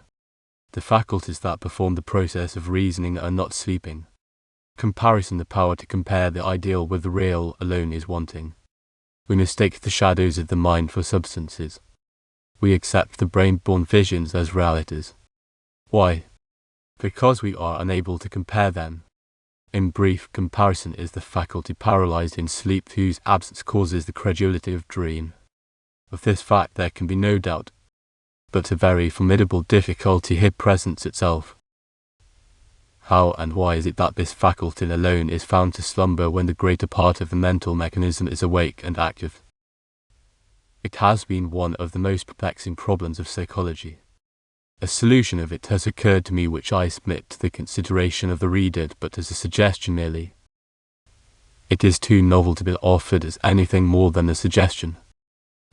Each mental faculty can perform only one act at the same instant of time. It is one of the conditions of existence here that all consciousness shall be in succession. Hence indeed our conception of time. If any other being could obtain many perceptions simultaneously and not in succession to that being, there would be no time in our sense of the term. But the process of comparison involves the contemplation together of the two things or ideas of things to be compared. This difficulty is removed by the double brain. Each brain presents one of the ideas to be compared, and upon these the faculty of comparison employs itself, discerning their resemblances and differences. If so, it be the cause of our incapacity to discover the absurdities of dream is the partial paralysis or sleep of one of the two mental faculties that present the ideas of objects, and the consequent incapacity of the faculty of comparison to discharge its proper function of informing us what of our mental impressions are real and what illusory. And this raises a curious question as to the relative functions and operations of the two brains. In profound slumber, when both brains are sleeping, there is no consciousness. Time is annihilated to such a sleeper, and awakening seems to follow immediately upon falling asleep, although in reality many hours may have passed. When the brain is sleeping but partially, there is some consciousness of time in sleep and of the lapse of time upon awaking. Is such partial sleep the slumber of one brain only, and are these phenomena of dream due to the action of that one brain deprived of the correcting influence of the other brain? Does the faculty of comparison fail to show us that our mental impressions are subjective and not objective because it is not assisted by the normal action of the duplicate faculty of the other brain? Comparison is the foundation of the process of reasoning. It has been noticed that persons suffering from hemiplegia, that is, from disease of one brain only, often lose the power to compare and consequently the capacity for reasoning readily and correctly. May it not be that a similar condition is produced by temporary paralysis of the brain in sleep? As already stated, the power to reason is not absent in dream. We often reason elaborately and well, taking the ideal pictures as real incidents. We accept as objective facts what are merely mental impressions, and thus build an argument on an incorrect assumption. The reasoning is right, but the basis of it is false. Question each mental faculty in turn, and it will appear that but one is at fault in dream, namely comparison. We are unable to discern the difference between the mental and the sensual impression, the self-created and the sense-born idea, because we are incompetent to compare them, and it is by comparison alone that we can distinguish the false from the true. I throw out this as a suggestion merely to mental philosophers and psychologists. Indeed, the fact that we have two perfect brains with every mental faculty in duplicate, as contended by Sir Henry Holland and now conclusively established by the experiments of Brown-Sequard and Professor Ferrier, has opened a new field to the mental philosopher and psychologist. It must have the most intimate relationship not to the phenomena of sleep and dream alone, but to all the phenomena of mind. In this great fact will doubtless be found the obvious solution of many problems hitherto insoluble. Foremost among those philosophical puzzles has been the instantaneous lapse of the mind into insanity in dream, and the no less marvellous manner in which upon waking we pass almost as quickly out of that insane condition into sanity. These are the principal phenomena of dream, and the study of them cannot fail to throw a flood of light upon mental physiology and psychology. In them we are enabled to view the operations of the mind and the relationship of soul and body under conditions that reveal to us parts of the mechanism of man that are wholly concealed from us in the normal state of that relationship. The strange neglect of such an obvious means of knowledge is doubtless due to the fundamental error that has excluded mind and soul from the category of physical sciences and consigned them to the hopeless region of metaphysics, persisting in their pursuit by abstractions, argument and conjecture, and refusing to them investigation by facts as the other sciences are now investigated. If the phenomena of dream were strange and rare as are those of somnambulism, they would as much excite our curiosity and strike us with amazement. But they are not wondered at only because they are so familiar. If dreams, instead of being common to us all, were developed only in a few, the persons subject to it would certainly be denounced as impostors and prosecuted as rogues and vagabonds by the high priests of science. But the very facility for examination of the mental condition of dreams should induce those who really desire to promote the most important of all knowledge, the knowledge of ourselves, our constitution, our mechanism, and our destiny, to seek where we may most reasonably expect to find it in the condition in which the mind is every night practically severed from its connection with the body and works by its own impulses without the aid or encumbrance of the senses and without the directing power of the intelligence and its will. Chapter 9. The Psychology of Dream. Dream is essentially a psychological condition and therefore an important study for the psychologist, for in dream we learn not only what is the mechanism of the mind, but also much of the manner in which its operations are performed. Dream teaches us what recent physiologists have by their experiments confirmed, that the mind is not structured as one homogeneous entity, the whole of which is employed in every mental act, but that it is a machine composed of parts, each of which has its own special function exhibited in the various expressions which we call ideas, sentiments and emotions. For convenience we have given to the entity of which these various faculties are parts the collective name of mind. But it may well be questioned if such an entity exists. Certainly we cannot find it whether we observe the action of our own minds or that of others. All that we can discover by help of our senses and by reasoning upon their information is the existence of a wonderful piece of mechanism, the brain, by which the functions of mind are performed and whose structure regulates the entire character of the mind. It is conclusively established that the individual self, in its normal state of relationship to the body, can receive and convey impressions only through the medium of the brain. Remove the brain and mind ceases to beat, although life may linger long. Extract a part of the brain and a part of the mind goes with it. This result is sometimes obscured by the fact, not sufficiently recognized by the physician and the mental philosopher, that we have two brains, two organs of mind, one of which can act alone when the other is wholly or partially disabled. If a dream be analyzed, it is not difficult to trace the action of each separate faculty. The imagination supplies the picture which we mistake for reality, because we have lost the means by which, when awake, we distinguish the mere mental creation from the impressions borne to us by the senses. Hence mental action, precisely as if the ideal picture had been real as it is believed to be. The other mental faculties are called into play by the drama of the dream as they would have been by a living drama. It is not an imagined anger or fear or hate that we feel in dream.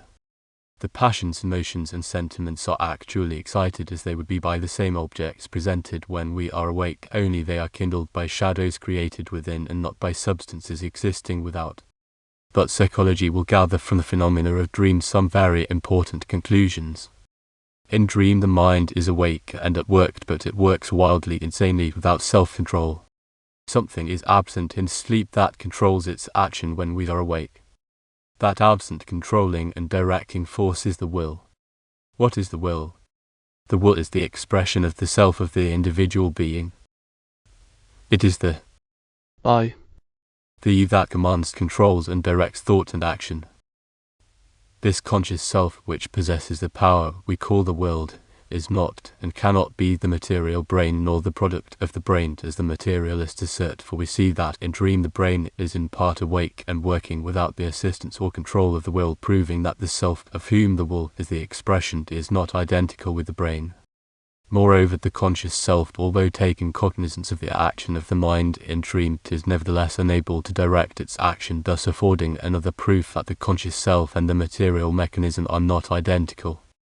The phenomena of dream, then, are the facts first presented in the scientific investigation of psychology, from which we derive physical proofs of the existence of a soul in man, not as a vague theory merely, but as shown by the positive evidence of his mechanism in action. Chapter 10. Fallacies of dream. Always and everywhere superstition has dallied with dream. The notion that dreams are sometimes prophetic is still so widely diffused and so often made the theme for gossip and material for fiction that there are few, even among the educated, who can wholly divest themselves of the influence of a startling dream. Neither evidence nor argument has been adduced to support this claim of the sleeping mind to prophetic power. There are no natural means by which new impressions can be conveyed to the mind in sleep, and we have already seen that in this condition the mind is less not more capable of reasoning out the probabilities of the future. It will be said perhaps that prophecy is not an act of reason but a gift of inspiration, that the prophet only speaks his or not the thoughts uttered. But in what manner is this gift made more easy by sleep? It should be more active in the waking state. The prophetic dream is either a creation of the sleeping mind or it is brought into the sleeping mind by a miracle. It is highly improbable that the mind should have superior wisdom when in its most imperfect condition. It is still more improbable that a miracle should be wrought for such a purpose. Moreover, the information alleged to be imparted thus is always of something to come, while there is no instance of a revelation of things that have been done in the past and therefore capable of being tested. A gift to tell what has been would surely be more easy than a gift to tell what is to be. It is strange and suspicious that none are seers of the past. The widespread notion of prophetic dream is probably based upon a belief almost as widely diffused that in sleep the soul can and does sometimes pass out of the body and obtain information by direct impressions received through its own vastly extended power of perception. It is not uncommon to hear an assertion when a place is seen for the first time that there is a memory of the same place having been seen before, and there are some curious reports of cases of this kind that deserve to be investigated. But many of these apparent marvels may be accounted for by coincidence or by memories of which the link has been lost. When the multiplicity of dreams that occur in a lifetime are taken into account, occasional resemblances of external objects or events to some portions of former dreams are by no means improbable. The same explanation applies to many dreams that are supposed to have been prophetic because something afterwards occurs having some resemblance to the dream. Memory also has a large share in these recognitions. Memory may exist without recollection. Thousands of things are stored away in a memory which we cannot recall even if we try to do so, but which come back to us suddenly at unexpected times for no cause that we can trace, although certainly suggested by something associated with the revived idea. Thus the eye may well recognize a strange place as having been seen when, in fact, the memory has unconsciously received some picture of it or of some place very like it, the existence of which had been forgotten, but which is now revived by the suggestion of the place itself. Somnambulism, although commonly supposed to be a phase of sleep, has really no relationship to it.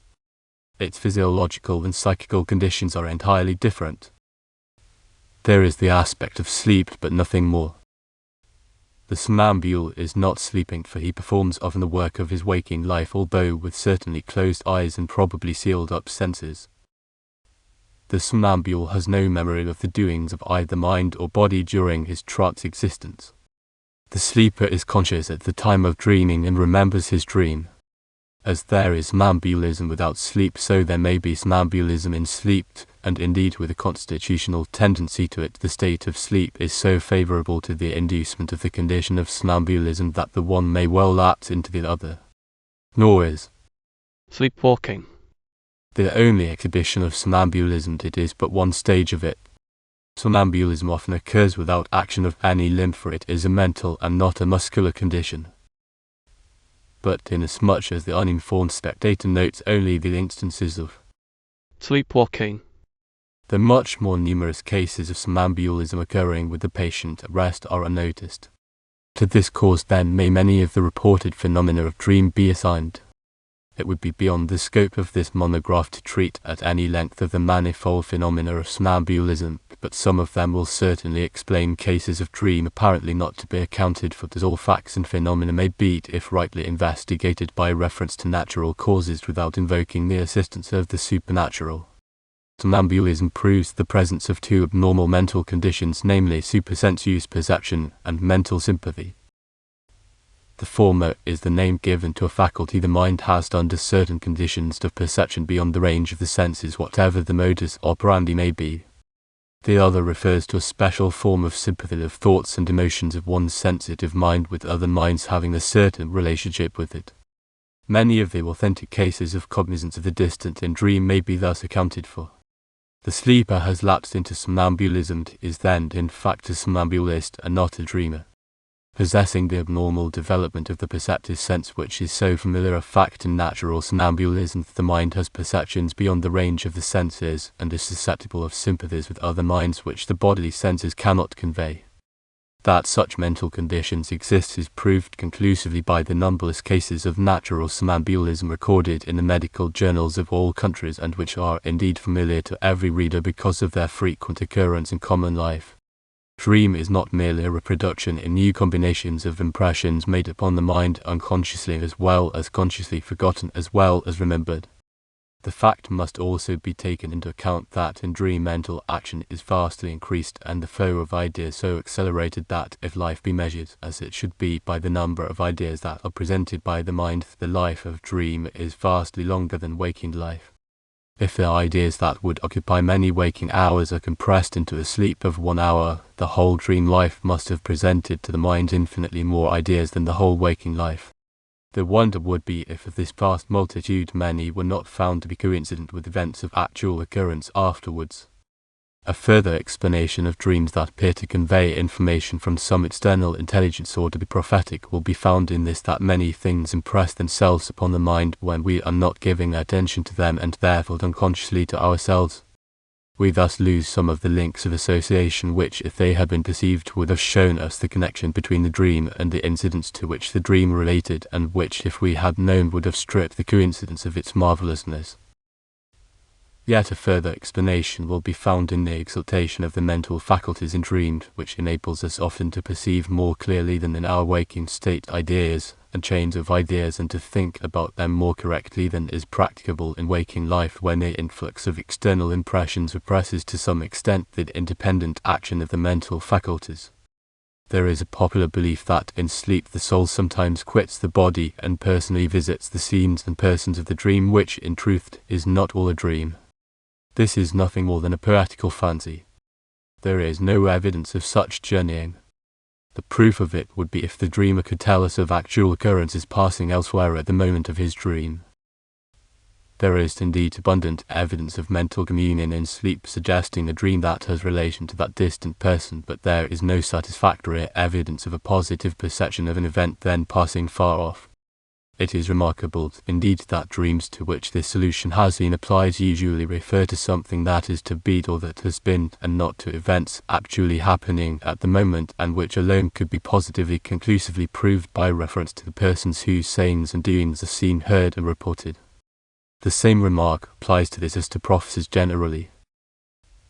Why do they not tell us of something that is doing far away, or something that has been done in the distant past, and therefore capable of verification? Surely the power that could prophesy the future, the dreaming that foreshadows what is to be, could with vastly more ease tell us what has been done or what is being done elsewhere at the moment of its exercise. Why is so simple a test invariably avoided? Sympathetic dreams admit of another explanation. Two persons dream the same dream at the same time. They may be in the same room, in the same house, or far apart. The two dreams are not always identical in their details, but the main incident is substantially the same in both. The instances of this are too many to be accidental coincidences. The explanation is to be found in that mental sympathy, the existence of which cannot be doubted by any person who investigates psychological phenomena. The limit to which that sympathy extends is not yet measured. We know only that it is not bounded by the narrow range of the senses. Perhaps it is a purely psychic faculty. If it be, we know as yet so little of the nature and powers of the soul that it would be vain to speculate in what manner the operation is performed. But of this we may be assured, that whatever the capacity of the soul when we are waking, and the external world is as it were pressing in upon us at all sides and occupying the whole mind, those powers are vastly extended when the material mechanism is at rest and the sleepless soul alone is busy. If there be, under any conditions, communication between minds without the intervention of the senses, we may reasonably conclude that these would be greatly facilitated in the time of sleep, when the soul is less subjected to the restraints of that mechanism by means of which it communicates with the material, that is to say, the molecular world in which the present stage of its evolution is to be passed. The proofs are many that dreams may be suggested by the influence of other minds in unconscious communication with the sleeper. If the finger be placed upon the head, where, according to the phrenologists, is the seat of the mental faculty of mirth, a smile will be seen soon to steal upon the sleeping face. Touch in like manner the asserted seats of combativeness or destructiveness, the features assume an aspect of excitement which will be removed by touching the asserted seat of benevolence. The explanation of this phenomenon is that the brain thus excited to action suggests or molds a dream in accordance with the emotion thus denoted. This fact has been advanced by the phrenologists as proof that they have rightly mapped out the brain. But such is not the necessary conclusion from the fact. It may well be that it is the mind and not the finger of the waking operator that directs the mental action of the unconscious sleeper. The waking will possibly controls the sleeping will. We know that it does so in somnambulism, and it is probable that it does the like in ordinary sleep. But to explain it as we may, the fact remains. Direct suggestion of dream by external causes is less disputable. So sensitive is the mind in sleep when relieved from the thronging impressions of the senses that impressions so slight as to be wholly unnoticed in our waking state are doubtless perceptible and operate as suggestions when we are asleep. A slight touch or sound often serves to change the entire character and direction of a dream, the mere sound giving rise to the train of new ideas thus suggested, because it is uncontrolled by the will. The surest method of banishing an unpleasant dream is to turn in the bed. Continuance in the same posture and with the same pressure of blood within and of the pillow without upon the same part of the brain seems to preserve the action of the dream, which is disturbed at once by directing the flow of blood and the pressure to another part of the brain. If a sleeper is seen to be agitated in his sleep by painful dream exhibited in moaning, restlessness, and expression of distress on the countenance, remedy may be found in gently moving the head into another position if the body cannot be moved and it is not desired to waken. It is said that musicians are very prone to the composition of music in dream. It was thus that Tartini wrote the Devil's Sonata. The most unmusical are often haunted by scraps of tune that no effort will banish. Airs are composed in dream which are remembered upon waking. Perhaps it is not that music is more the subject of dream than other mental creations, but it is the most capable of being retained by the mind and expressed after the dream has vanished. My own experience of this capacity of the dreaming mind has been to myself very surprising, but perhaps the like may have occurred to others, although not recorded. Some time ago I dreamed that I was present and heard as well as witnessed the performance of an entire opera of my own composing. The strange part of it was that I am not a musician and never composed a bar of music in my life.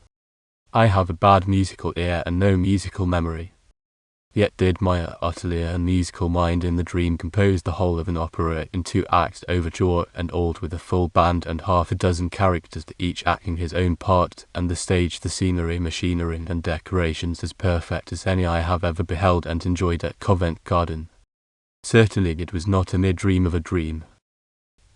What other solution is there than this, and it is sufficiently marvellous that my mind, freed to act without the encumbering trammels of the sleeping body and exercising its unfettered faculties far beyond their capacity in waking life, had made me a musician, a dramatist, an actor, a painter. For all these, that mind was in the invention and performance of that dream.